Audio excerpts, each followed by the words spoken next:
ఈ సినిమా గురించి ఆల్రెడీ మీ అందరికీ తెలుసు అండ్ రిలీజ్ అయ్యి చాలా మంచి పేరు తెచ్చుకుంది. ఈ మధ్య చాలా సినిమాలు వస్తున్నాయి, చాలా సినిమాల్లో డిఫరెంట్ జానరాస్ ఉన్నాయి దాంట్లో.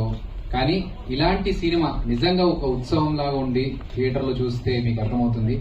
అండ్ అంతేకాదు మన నాటక రంగం కళా పరిషత్ ఆర్టిస్టుల గురించి కానీ ఈ సినిమాలో చాలా మంచి మెసేజ్ ఉందండి. ఈ సినిమా ఎందుకు చూడాలి అని క్వశ్చన్స్ అడుగుతూ ఉంటారు కదా ప్రతి సినిమా గురించి. ఈ సినిమా నేను ఎందుకు చూడాలని, సో మన కల్చర్ గురించి ఒక సురభి పరిషత్ కానీ లేకపోతే నాటక రంగాల్లో ఆర్టిస్టులు వాళ్ళకి ఎన్ని కష్టాలు ఉంటాయి.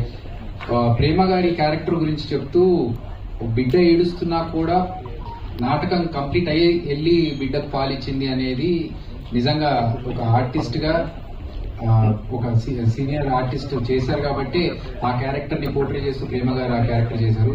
ఒక ఆర్టిస్ట్ కి ఒక నటుడికి అన్నిటికీ మించి డబ్బులు కాదండి, అన్నిటికీ మించి చప్పట్లు. సో ఆ చప్పట్ల కోసం 15 సంవత్సరాలు 20 సంవత్సరాలు వెయిట్ చేస్తున్న ఆర్టిస్టులకి ఒక అవకాశం వస్తే ఎంత బాగుంటుంది. మళ్ళీ మన నాటక రంగంలో ఉన్న నటీనటులను తీసుకొచ్చి కార్పొరేట్ స్టైల్లో నాటకాలు వేయించి వాళ్ళకి మళ్ళీ ఉపాధి కల్పిస్తే ఎంత బాగుంటుందనే ఒక మంచి థాట్ మన అర్జున్ సాయి గారు క్రియేట్ చేసిన ఈ సినిమాని మీరందరూ ఆదరించి మళ్ళీ జనాలందరికీ కూడా చెప్పి ఈ సినిమాని థియేటర్లో మాత్రమే చూడాలి. ఆ ఫీల్ని మీరు, ఎందుకంటే ఇప్పుడు మన నాటక రంగానికి వెళ్ళి మన స్టేజ్ దగ్గరికి వెళ్ళి నాటకాలు చూసే టైం లేదు జనాలకి, నాటకాలు కూడా రావట్లేదు. కాబట్టి థియేటర్లో చూస్తే లాస్ట్ సీక్వెన్స్ ఒకటి అద్భుతంగా ఉంటుందండి ప్రకాష్ రాజ్ గారిది. సో దయచేసి ఇలాంటి సినిమాల్ని ఎంకరేజ్ చేసి మీరు ఆల్రెడీ చూసిన వాళ్ళైతే మీ ఫ్రెండ్స్ అందరినీ కూడా చెప్పి ఈ సినిమాని ఇంకా సపోర్ట్ చేయాల్సిందిగా కోరుతూ ఎంటైర్ టీమ్ కి congratulations. Dilip Bhai, you rocked it. ఇంతకుముందు మంజు చెప్పినట్టుగా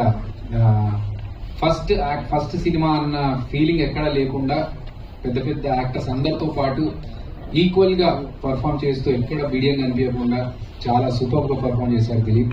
అండ్ అలాగే మిగతా పెద్ద ఆర్టిస్ట్ అందరికీ కూడా ఈ సినిమాలో పార్ట్ అయినందుకు థ్యాంక్స్ చెప్పుకుంటూ థ్యాంక్ యూ సో మచ్.